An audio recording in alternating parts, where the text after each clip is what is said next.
everybody, and welcome to episode 5 of the Watcast. We're excited to be here this morning. Finished up our conversation on story last month, and we're excited to move into some new things this coming month. And the following weeks have some exciting guests that will be joining us for a conversation on culture, and how to interact with and engage with other cultures as Christians, both in our own communities and globally, and what that looks like, and how to do that well, and how to do that in the way that Christ modeled for us. And so with that said, Q, why don't you talk to us a little bit about what's going on today? Yeah, so today is going to be another Josh episode. Josh is going to be talking to our very own Dr. Faircloth, who is the Associate Professor of Intercultural Studies here at Palm Beach Atlantic University. That is a mouthful. But yeah, he's going to ask him some questions about culture and Christianity because he is an expert in that. And yeah, that's just what's going to happen. So please welcome the Associate Professor of Intercultural Studies, Dr. Faircloth.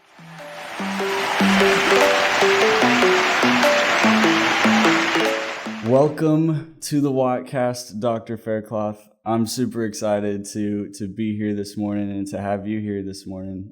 Really excited for this conversation. I've had a chance to take a class with you this summer, actually, called Theology of Religions, which is super fascinating. I learned a ton. I'm still learning from that class. And so I'm just really excited for people to get a chance to hear from you on this thing called culture. And so to start off this time, I want to help you to sort of see where we've been and where we're going, and to sort of guide that conversation. So this last month, we've been talking about this idea of story and what that looks like. And one of the things that we talked a lot about is this idea that everybody has a story. And one thing that I think has become abundantly clear, if it already wasn't, is the fact that story is unique, and everybody's individual story is also unique. And so everybody has a story, but everybody also has a unique story. And a part of what I think plays a huge role in the variety of story that exists for people is this thing called culture, and how it plays a role in people's story. And so as a professor of intercultural studies, and as someone who has lived a number of years overseas interacting with people of different cultures, was just excited to get to have you here to talk a little bit about that and a little bit about your experience. And so with that said, I think I just want to really simply start with the question, what is it? What is this thing that we call culture, and what makes it valuable? Yeah, that's a good question, because coming back, my family and I just came back actually to the U.S. after 15 years in Southeast Asia. We were in Thailand and Malaysia, and culture is something that is in the forefront of our minds, constantly. And I think it's not just something now that we don't just train missionaries anymore in culture. Coming back to the U.S., it's become very obvious that anybody doing ministry, or anybody who wants to make any kind of difference in their community here in the U.S. are going to have some basic skills in understanding what culture is, why it's important, why it's valuable, as you said, and how to navigate a world of plurality. Plurality of cultures, a plurality of religions, and what that means for civil society, what that means for flourishing. So I think this is a timely discussion and a timely question, even for the U.S. With the question of what culture is, that's a difficult one, because only humans have culture, right? Animals don't have culture. There's no other being on earth, no other part of creation that has what we would call culture. And we may be the only beings in heaven or earth who are able to to produce culture. So to ask what is culture is almost like asking what is the self, what is consciousness. As soon as you try and look at it, it just disappears. You can't see it. It's like trying to look at your own eyes. You've never seen your own eyes. You can't look at your own eyes outside of looking into a mirror. So as soon as you try and understand what is culture, and circumscribe this thing and identify this object of study, it disappears. It goes between your fingers. So when we're looking at what is culture, it almost is more helpful to think of the questions in terms of cause and in terms of reasons. They're two very different questions. Yeah. Cause of culture and meaning or reason for culture. But both of them use, at least logically speaking, the questions of why and therefore.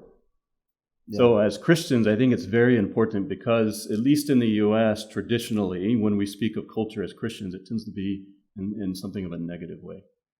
Right? We're always fighting against culture, or we're trying to keep culture from coming in, new modern culture, whatever that is, from coming into our lives and coming into our church. I think that kind of reductionistic response is theologically unsound. I think it's the wrong approach.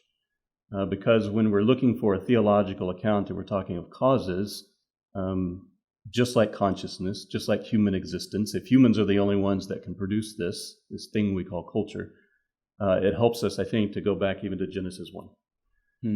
Because we see in Genesis 1 that God creates humanity in his own image. Yeah. And in the very next verse, his own image, he then blesses them and then commands them to multiply, to fill the earth and subdue it, to rule over the fish in the sea, the birds in the heavens, and everything that lives on land. Now here's the thing. He not only gives us, out of all the creatures on the earth, gives us the capacity, the ability to do it, but then commands us to do it. And that's very important because it's not just a natural ability. The natural ability that animals have, they must do the things they do.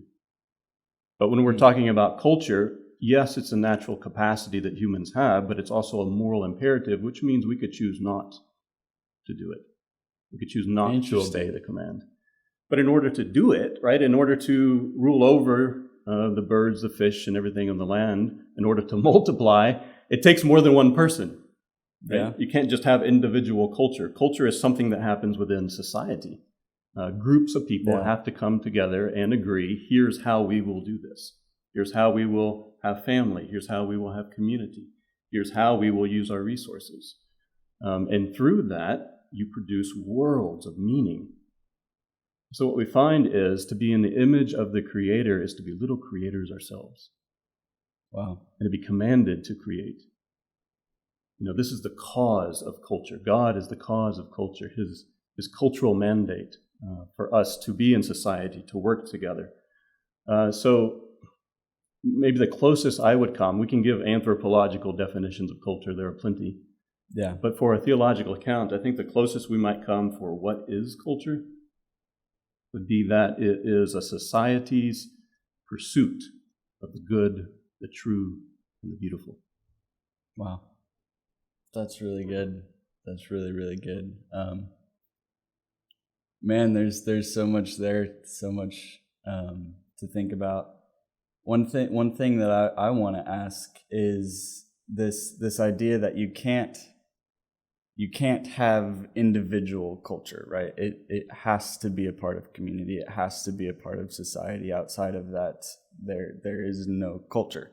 And so, what does that mean for people who maybe move through societies, different communities, different societies, and how is maybe their engagement or interaction with culture changing or forming of their own maybe understanding of their cultural background, but also as an individual, how should I understand what my own culture is, or what the culture that I come from is? Does that make sense? Yeah.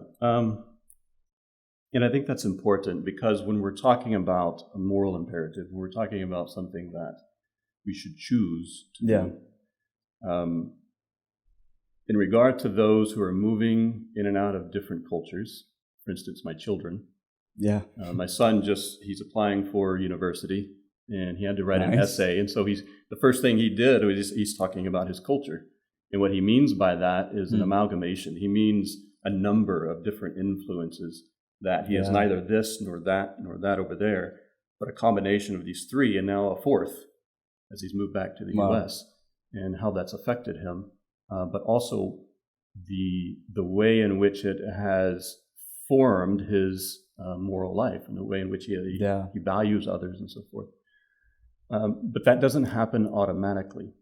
It is, like I say, it's not merely a natural ability. You have to cultivate culture. You have to be intentional about culture. You have to be intentional about being able to read culture and to be able to acclimate to it. For instance, Confucius teaches that, he says, when I walk along a road with two others, I'm bound to find my teacher. He says, I note the good points and I pursue them, and I note the bad points and I make my corrections. And then he says, heaven has imputed this virtue within me. In other words, it happens as fellow travelers. We see ourselves as fellow travelers, and we see ourselves as one who learns from others. If we are to find discernment, if we are to find what is good, true, and beautiful, we must walk along with other societies, with the other ways of being in the world. And I think that brings us back to the question of reasons. Yeah. The reason for culture. We see in Revelation 21 the culmination of all things. And this is a very important aspect that sort of caps God's creation of culture, or of humanity to create culture, and its purpose. Because we see in Revelation 21 that, first of all, we need to remember that stuff is good. The physical creation is good. We're not trying to escape the physical creation. We're not trying to escape society and culture. The thing itself is good and right and holy. And this is what God tells us in Genesis. And so when he reconciles all things, and it's talking about the kingdom of heaven coming to earth, when we think about eternity in heaven, we're talking about life in society on earth. That's what we mean, right? That's good. And so all the cultures are coming into the kingdom of heaven. And it says the glory of the kings, the honor and glory of the nations will be brought into the kingdom of heaven, and nothing impure will enter it. So as far as our intention and as far as our engagement with other cultures, in meaning and purpose, I think Christians really need to see themselves as conservationists and artists. Conservationist and artist. Our purpose is to help and to guide and to inspire and to preserve all that is good, all that is true, all that is beautiful in other societies, because what are we doing except preparing an offering for that day? And so our involvement in society, our involvement in respect for culture it's an act of obedience. And it is preparing ourselves and preparing the earth for the coming of the King. Why should we not give him our best? Why should we not encourage other societies to be rid of those things that are impure that they themselves say are impure, and to encourage them to seek those things that are good and right and beautiful? And in that road, in that walk, in that journey, we are enriching our own cultures as well. Wow, that's really cool. That's really good. I think one thing that comes to mind when thinking about that, and this idea of cultivating culture, conserving culture, and participating in those things with other cultures together. I think as Christians, we're afraid of that a lot of times, and I think a part of, maybe not the whole fear, but a part of that fear, I think, comes from a lack of knowing how to differentiate simple cultural differences that are good and things that are actually moral wrongs, that I don't think any culture is is exempt from. I think we all are a part of something in some way that is morally wrong. In every culture, there are aspects of that. And so how do we as Christians navigate recognizing and understanding cultural differences versus something that is morally wrong, and understanding it to be that simply because it's different from what we're used to? Yeah, very good. My immediate response to that perceptive question is to do it carefully. Yeah. To do it with patience. To do it with very few words as possible. Wow. There is, within East Asian Taoist teaching, there's one parable of a Taoist teacher who is standing beside the river with one of his disciples, and they're looking down at the river and watching the fish, and the master says, "Look at those fish, how they dart about, how happy they are."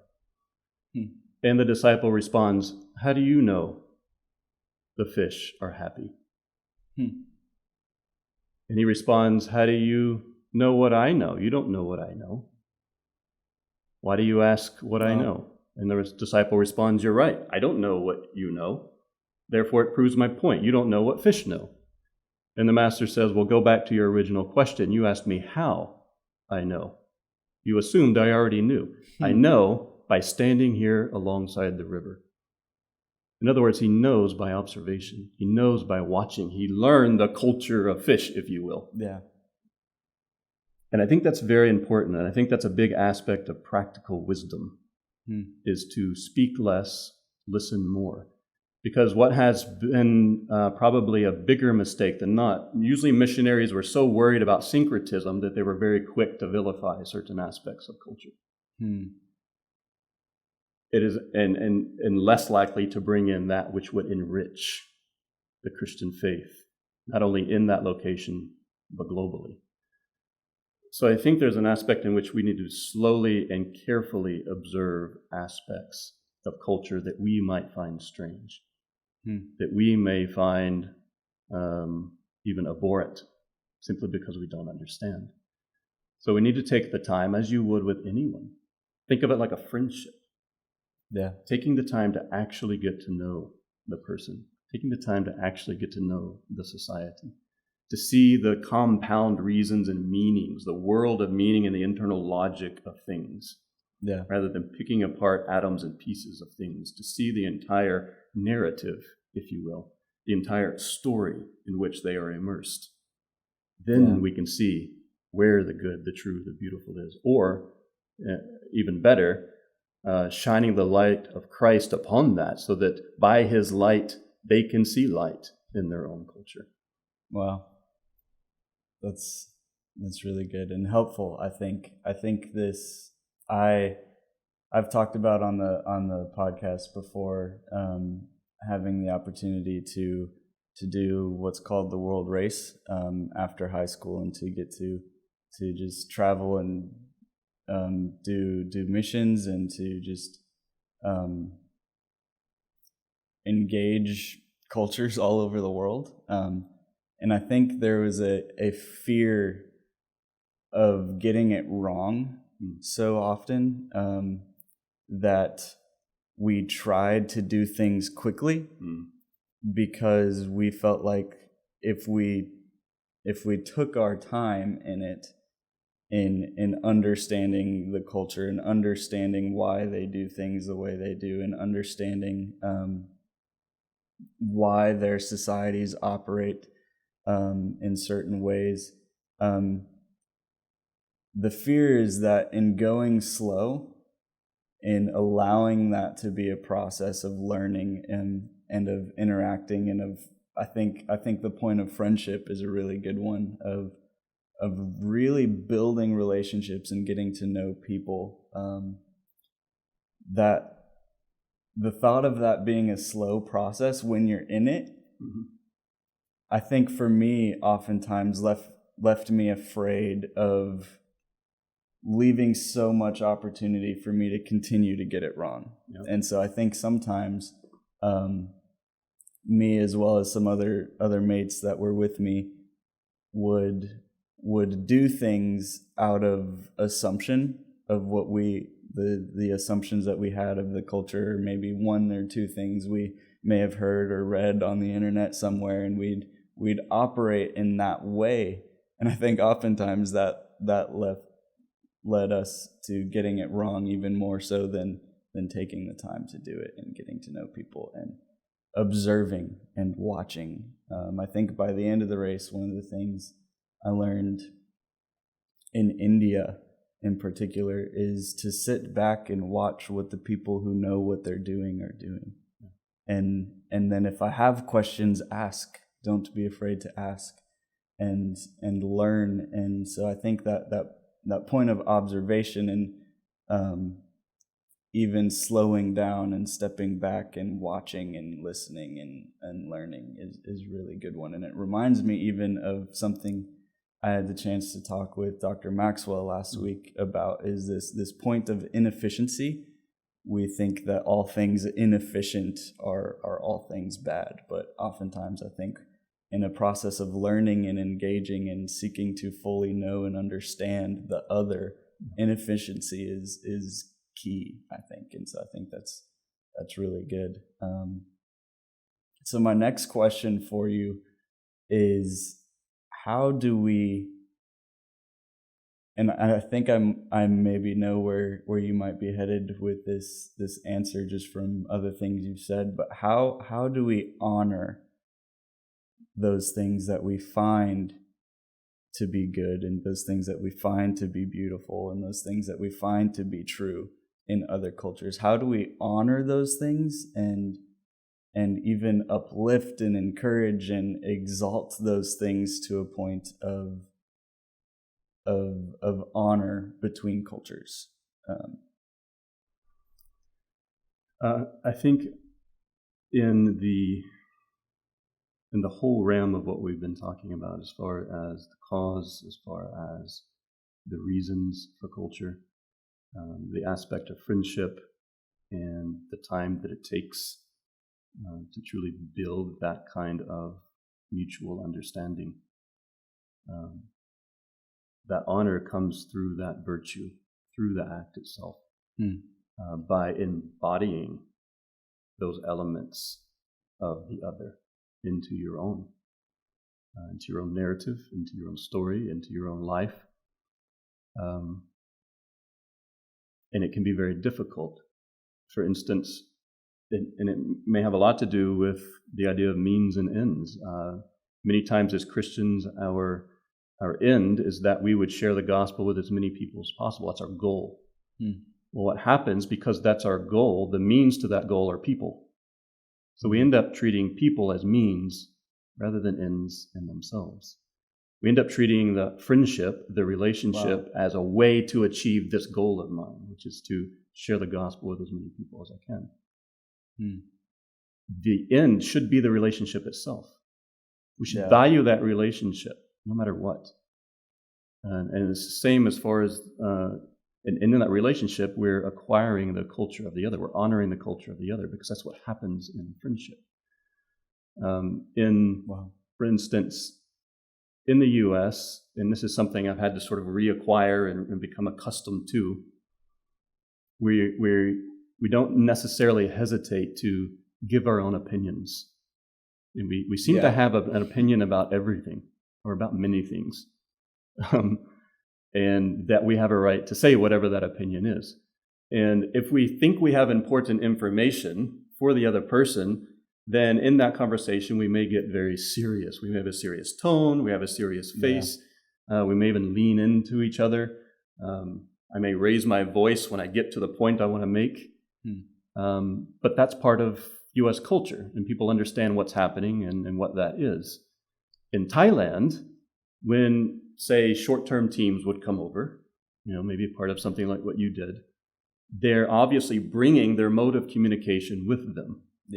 I have important information to share. This is how you share important information. You get serious. You raise your voice. You have debates. You may even do counterpoints. The problem is, in Thailand, that's the very thing you must never do. Because in Thailand, in that culture, the highest value is the relationship, saving face, never making someone else lose face, never losing your cool. And in fact, the term or the phrase used most often is jayin, which means cool heart. You must have a cool heart in all situations. So if you have a serious conversation with someone, you keep it light. And if you see the other person getting a little bit uncomfortable or they don't want to talk about it, you stop. You make a joke, you laugh, you do something fun. And we're thinking in our American cultural context, wait a minute, this is serious. This is a matter of life and death. We're talking about salvation here. But that's just the point. To honor that other culture and to actually care about that other person, you must communicate it in the way that they can hear it. Yeah. And more often than not, when they see your respect for them in the way in which you respect friendship in Thailand, they'll come back. They'll ask the questions in a culturally appropriate way in order to follow up. So it's not like you've missed something, you've missed the opportunity. You've actually created the opportunity by using the cultural and honoring the cultural context and form and mode of communication. Wow. Yeah. And I think what's so important there is to get to the point of recognizing that you've had to take in the time to build the relationship.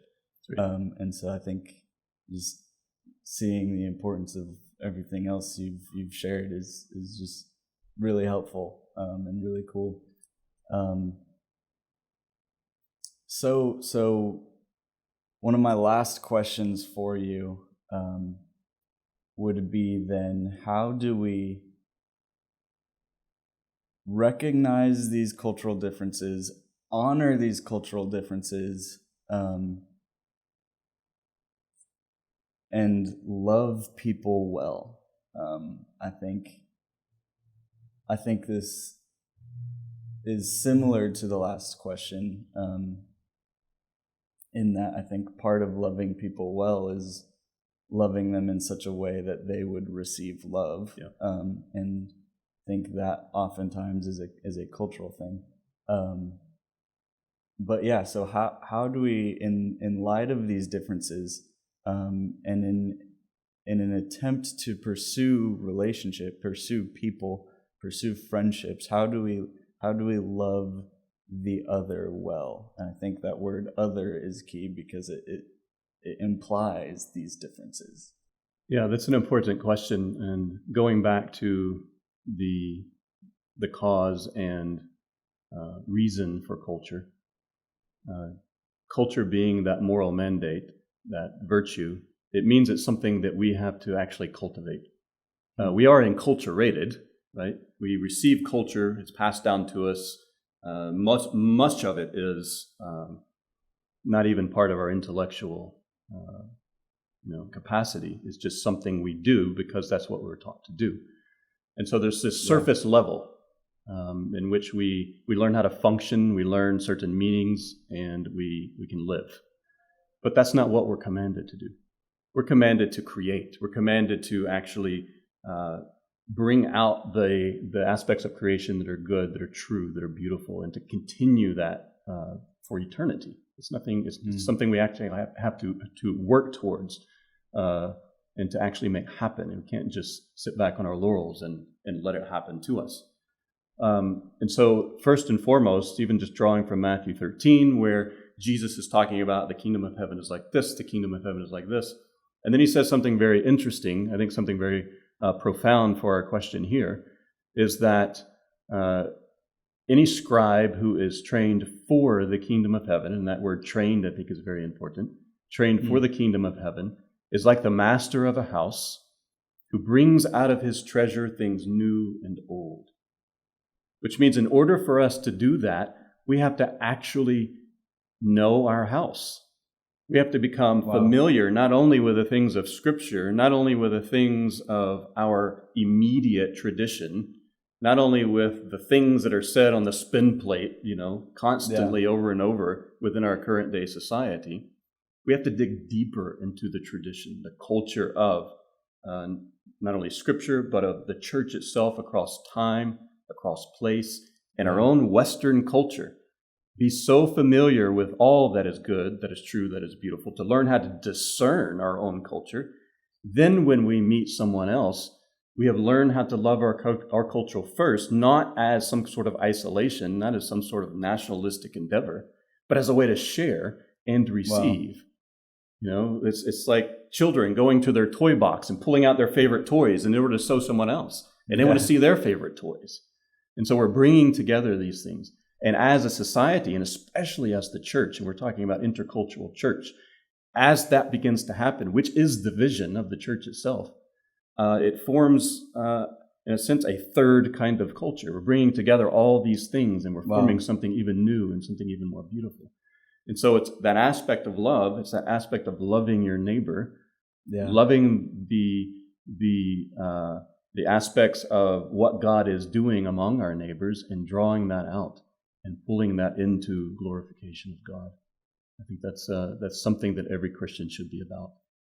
Wow, yeah, that's so good. In the image of children sharing their favorite toys with one another, I think is really cool and really helpful, because we've all been there. We've all been children, and we've all had our favorite toys that we wanted, or we've all had those friends whose houses we want to go to because they have that one really cool toy that we know of. And so that recognizing of what is good and true and beautiful among others, and getting to share what is good and true and beautiful from our own cultures, and getting to bring that together, as you said, to create something almost new that is even more good, even more true, and even more beautiful. I think is just a really, really cool picture. That reminds me even of what you said in Revelation, of the glory of nations, and the riches that they bring into that kingdom that is here, that will be here. I think is just such a cool picture. And so if we could end with an encouragement for people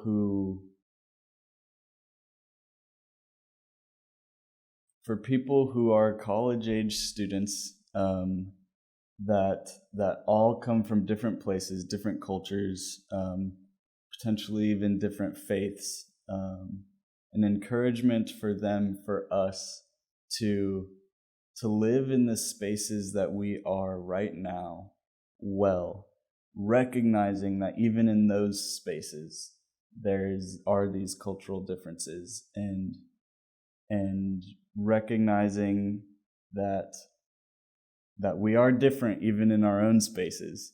And so these things still apply to us now in our own communities, in our own small little PBA bubble that exists here in Palm Beach County, South Florida, right? These things still exist. And so this cultivation and this pursuit of people and the other, and of those friendships, and this sharing of our favorite toys is something that's still necessary here. And so how would you encourage people in that community, in that space, to seek those things?